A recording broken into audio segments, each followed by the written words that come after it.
ଆମେ ଆଜି ଶ୍ରୀମଦ୍ ଭାଗବତର ଏକ ବହୁତ ଗଭୀର ଅଧ୍ୟାୟକୁ ନେଇ ଆଲୋଚନା କରିବା। ହଁ, ଆଉ ଏହାର କେନ୍ଦ୍ରରେ ଅଛନ୍ତି ରାଜା ପରୀକ୍ଷିତ। ଜଣେ ଶକ୍ତିଶାଳୀ ସମ୍ରାଟ ଯାହାଙ୍କୁ ଗୋଟେ ଅଭିଶାପ ମିଳିଛି। ଆଉ ଅଭିଶାପଟା ହେଲା ତାଙ୍କ ପାଖରେ ବଞ୍ଚିବା ପାଇଁ ଅଛି ମାତ୍ର 7 ଦିନ। କିନ୍ତୁ ଆଜିର ଆମ ଆଲୋଚନା କେବଳ କାହାଣୀ କହିବା ପାଇଁ ନୁହେଁ। ଆଦୌ ନୁହେଁ। ଆମେ ଦେଖିବାକୁ ଚେଷ୍ଟା କରିବା ଯେ ଜଣେ ମଣିଷ ଯେତେବେଳେ ଜାଣେ ତାର ମୃତ୍ୟୁ ନିଶ୍ଚିତ ଆଉ ତାରିଖ ବି ସ୍ଥିର, ସେତେବେଳେ ସେ କ'ଣ କରେ, ତାର ମାନସିକ ସ୍ଥିତି କ'ଣ ହୁଏ। ଆଉ ପରୀକ୍ଷିତଙ୍କ କ୍ଷେତ୍ରରେ ଯାହା ଘଟିଲା ସେଟା ସତରେ ବହୁତ ଆଶ୍ଚର୍ଯ୍ୟଜନକ। ଠିକ୍।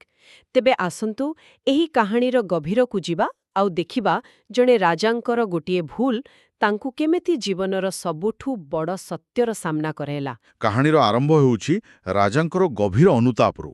ହଁ, ସେ ନିଜେ କରିଥିବା ଭୁଲ ପାଇଁ ନିଜକୁ ହିଁ ଦୋଷ ଦେଉଛନ୍ତି।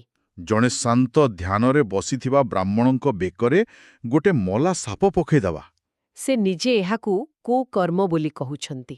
ଆଉ ଏଠି ଗୋଟେ ମଜାଦାର କଥା ଦେଖନ୍ତୁ, ସେ ଖାଲି ଦୁଃଖ କରୁନାହାନ୍ତି, ତାହେଲେ ସେ ଚାହୁଁଛନ୍ତି ଯେ ତାଙ୍କୁ ଶୀଘ୍ର ଦଣ୍ଡ ମିଳୁ। ସେ ଭାବୁଛନ୍ତି ଏ ପାପର ଫଳ ତାଙ୍କୁ ତୁରନ୍ତ ମିଳିଯାଉ। ଯାହା ଫଳରେ ତାଙ୍କ ରାଜ୍ୟ କିମ୍ବା ବଂଶ ଉପରେ କୌଣସି ବିପଦ ନ ଆସୁ। ଏକଦମ। ଏଟା ଦେଖାଉଛି ଯେ ସେ ନିଜ କର୍ମର ଦାୟିତ୍ୱ ନେବାକୁ ପୁରା ପ୍ରସ୍ତୁତ। ଆଉ ଯେତେବେଳେ ଦଣ୍ଡର ଖବର ଆସିଲା, ତାଙ୍କର ପ୍ରତିକ୍ରିୟା ଆହୁରି ଅଜବ ଥିଲା।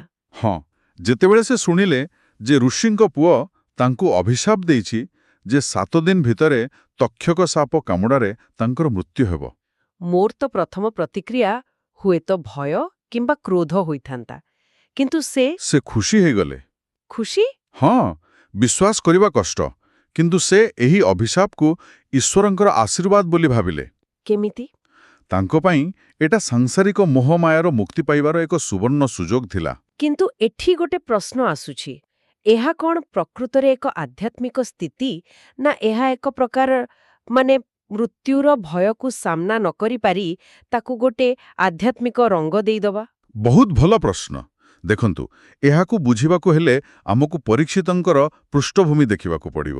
ସେ ପାଣ୍ଡବମାନଙ୍କର ବଂଶଧର ଥିଲେ। ହଁ, ଯେଉଁମାନେ ସାରା ଜୀବନ ଧର୍ମ ଆଉ ଅଧ୍ୟାତ୍ମ ସହ ଜଡ଼ିତ ଥିଲେ।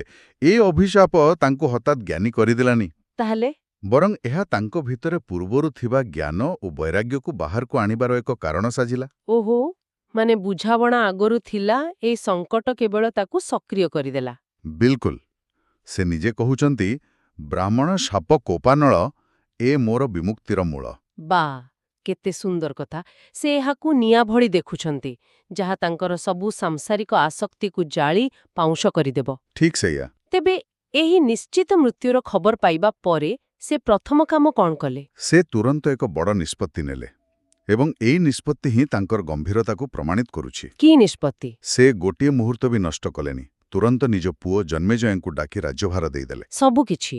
ରାଜମୁକୁଟ, ସିଂହାସନ, ଧନ ସମ୍ପତ୍ତି? ସବୁକିଛି ଛାଡ଼ିଦେଲେ। ଏତେ ଶୀଘ୍ର? ଜଣେ ସମ୍ରାଟ ପାଇଁ ନିଜର ସାମ୍ରାଜ୍ୟ ଛାଡ଼ିଦେବାଟା ତ ସବୁଠୁ କଷ୍ଟକର କାମ। ଏହା କେବଳ ଜିନିଷ ଛାଡ଼ିବା ନଥିଲା, ଏହା ଥିଲା ନିଜର ପରିଚୟକୁ ଛାଡ଼ିବା। ସେ ରାଜା ପରୀକ୍ଷିତର ପରିଚୟକୁ ସେଇଠି ଛାଡ଼ି ଜଣେ ସାଧାରଣ ମୃତ୍ୟୁପଥ ଯାତ୍ରୀ ହୋଇଗଲେ। ଆଉ ତାପରେ? ଏହାପରେ ସେ ସିଧା ଗଙ୍ଗାନଦୀ କୂଳକୁ ଚାଲିଗଲେ। ଆଉ ତାଙ୍କର ଉଦ୍ଦେଶ୍ୟ କ'ଣ ଥିଲା? ଉଦ୍ଦେଶ୍ୟ ଏକଦମ ସ୍ପଷ୍ଟ ଥିଲା।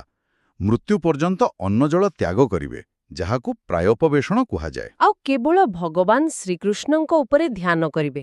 ହଁ, ସେ ନିଜ ପାଇଁ ଏକ ପରଫେକ୍ଟ ପରିବେଶ ତିଆରି କରୁଥିଲେ।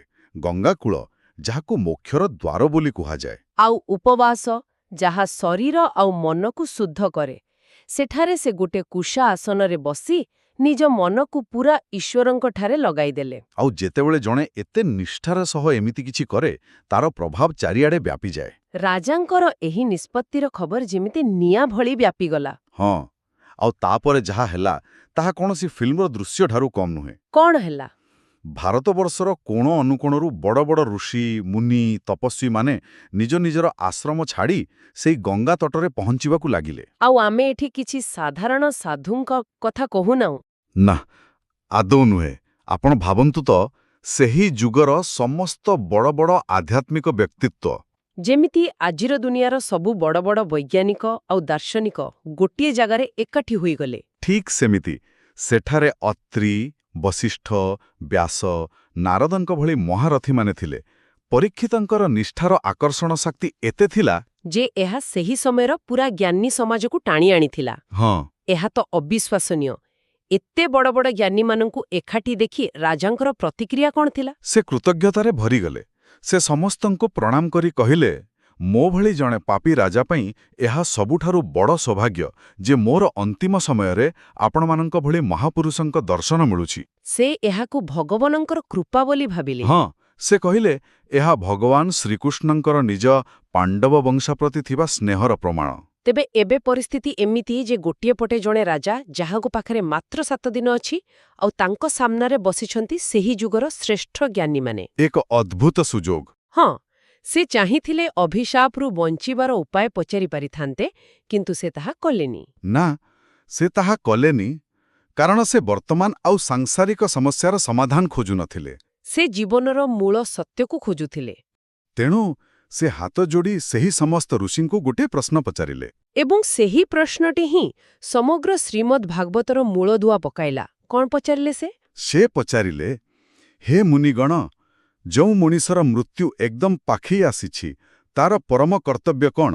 ମାନେ ସେ କ'ଣ ଶୁଣିବା ଉଚିତ, କ'ଣ ଜପ କରିବା ଉଚିତ, କାହାକୁ ସ୍ମରଣ କରିବା ଉଚିତ ଏବଂ କ'ଣ ତ୍ୟାଗ କରିବା ଉଚିତ? ଏହା ଦେଖିବାକୁ ଗୋଟେ ସରଳ ପ୍ରଶ୍ନ, କିନ୍ତୁ ଏହା ଭିତରେ ସମଗ୍ର ଜୀବନର ସାର ଲୁଚି ରହିଛି। ହଁ, ଆଉ ଏହା କେବଳ ତାଙ୍କ ନିଜ ପାଇଁ ନଥିଲା।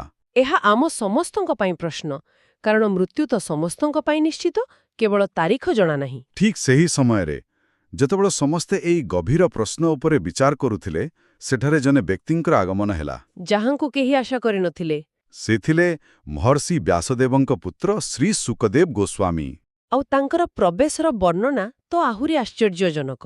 ହଁ, କୁହାଯାଏ ସେ ଦେଖିବାକୁ ମାତ୍ର 16 ବର୍ଷର ଯୁବକ ଭଳି ଥିଲେ। କିନ୍ତୁ ତାଙ୍କ ଶରୀରରୁ ଅଲୌକିକ ତେଜ ବାହାରିଥିଲା। ଆଉ ସବୁଠୁ ଅଜବ କଥା ହେଲା, ସେ ଦିଗମ୍ବର ଥିଲେ। ମାନେ ତାଙ୍କ ଦେହରେ କୌଣସି ବସ୍ତ୍ର ନଥିଲା। ହଁ, ଏହାର କିଛି ଗଭୀର ଅର୍ଥ ଅଛି କି? ନିଶ୍ଚୟ।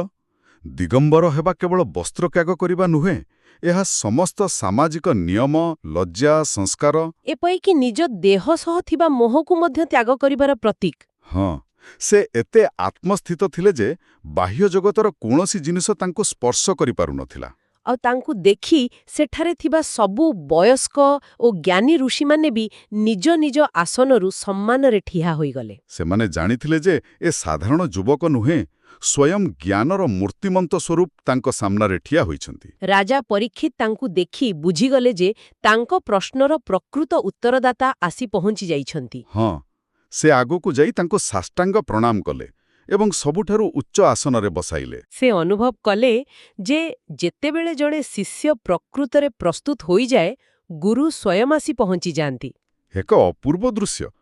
ଗୋଟିଏ ପଟେ ମୃତ୍ୟୁକୁ ଅପେକ୍ଷା କରିଥିବା ରାଜା, ଆଉ ଅନ୍ୟପଟେ ଜନ୍ମ ମୃତ୍ୟୁରୁ ସମ୍ପୂର୍ଣ୍ଣ ମୁକ୍ତ ଜଣେ ଯୋଗୀ।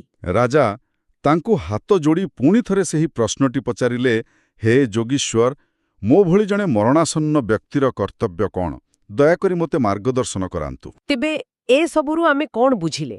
ଯଦି ଆମେ ପୁରା ଘଟଣାକୁ ଗୋଟିଏ ଲାଇନରେ ଦେଖିବା, ତାହେଲେ ରାଜାଙ୍କର ଗୋଟିଏ ଭୁଲ ତାଙ୍କୁ ଅଭିଶାପ ଦେଲା, କିନ୍ତୁ ସେହି ଅଭିଶାପ ହିଁ ତାଙ୍କ ପାଇଁ ସବୁଠୁ ବଡ଼ ବରଦାନ ସାବ୍ୟସ୍ତ ହେଲା। ହଁ, କାରଣ ସେହି ଅଭିଶାପ ତାଙ୍କୁ ତାଙ୍କ କମ୍ଫର୍ଟ ଜୋନ୍ରୁ ବାହାରକୁ ଠେଲିଦେଲା। ରାଜସୁଖ, କ୍ଷମତା, ଦାୟିତ୍ୱ, ଏହିସବୁ ଭିତରେ ସେ ହୁଏତ ସାରା ଜୀବନ କଟାଇ ଦେଇଥାନ୍ତେ। କିନ୍ତୁ ମୃତ୍ୟୁର ନିଶ୍ଚିତତା ତାଙ୍କୁ ଜୀବନର ପ୍ରକୃତ ଉଦ୍ଦେଶ୍ୟ କ'ଣ, ସେ ବିଷୟରେ ଭାବିବାକୁ ବାଧ୍ୟ କଲା। ବେଳେବେଳେ ଆମ ଜୀବନର ସବୁଠି ବଡ଼ ସଙ୍କଟ ହିଁ ଆମକୁ ଆମର ପ୍ରକୃତ ସ୍ୱରୂପ ସହ ପରିଚିତ କରାଏ। ଆଉ ସେହି ଖୋଜିବାର ପ୍ରକ୍ରିୟାରେ ତାଙ୍କର ଯେଉଁ ନିଷ୍ଠା ଥିଲା, ସେଥିପାଇଁ ତାଙ୍କୁ ମାର୍ଗଦର୍ଶନ କରିବାକୁ ସମଗ୍ର ଜ୍ଞାନୀ ସମାଜ ଏକାଠି ହୋଇଗଲେ ଏବଂ ଶେଷରେ ସର୍ବଶ୍ରେଷ୍ଠ ଗୁରୁ ନିଜେ ଆସି ପହଞ୍ଚିଲେ। ଏହା ବହୁତ କିଛି ଶିଖାଏ। ଗ୍ରନ୍ଥଟି ଆମକୁ ଏକ ବହୁତ ରୋମାଞ୍ଚକର ମୋଡ଼ରେ ଛାଡ଼ି ଦେଉଛି।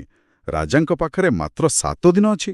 ସେ ନିଜ ଜୀବନର ସବୁଠାରୁ ଗୁରୁତ୍ୱପୂର୍ଣ୍ଣ ପ୍ରଶ୍ନଟି ସବୁଠାରୁ ଯୋଗ୍ୟ ବ୍ୟକ୍ତିଙ୍କୁ ପଚାରି ସାରିଛନ୍ତି। ହଁ, ଏବେ କେବଳ ଉତ୍ତରକୁ ଅପେକ୍ଷା, ଯାହା ଆଗାମୀ 7 ଦିନ ପର୍ଯ୍ୟନ୍ତ ଚାଲିବ। ଆଉ ଏହା ଆମକୁ ଏକ ଭିନ୍ନ ପ୍ରଶ୍ନ ପଚାରିବାକୁ ବାଧ୍ୟ କରୁଛି। କେଉଁ ପ୍ରଶ୍ନ? ରାଜା ପରୀକ୍ଷିତଙ୍କୁ ତାଙ୍କ ଜୀବନର ଶେଷ 7 ଦିନ ବିଷୟରେ ଜଣାଥିଲା, ତେଣୁ ସେ ପ୍ରସ୍ତୁତ ହୋଇପାରିଲେ। ହଁ, କିନ୍ତୁ ଆମ ଭିତରୁ ଅଧିକାଂଶ ଲୋକଙ୍କୁ ସେହି ସୁଯୋଗ ମିଳେ ନା। ଆମକୁ ତ ଜଣା ନାହିଁ। ତେବେ ପ୍ରଶ୍ନ ଏହା ନୁହେଁ ଯେ ଯଦି ଆମ ପାଖରେ 7 ଦିନ ଥାଆନ୍ତା ତେବେ ଆମେ କଣ ପଚାରିଥାନ୍ତେ। ତାହେଲେ ପ୍ରକୃତ ପ୍ରଶ୍ନ କ'ଣ?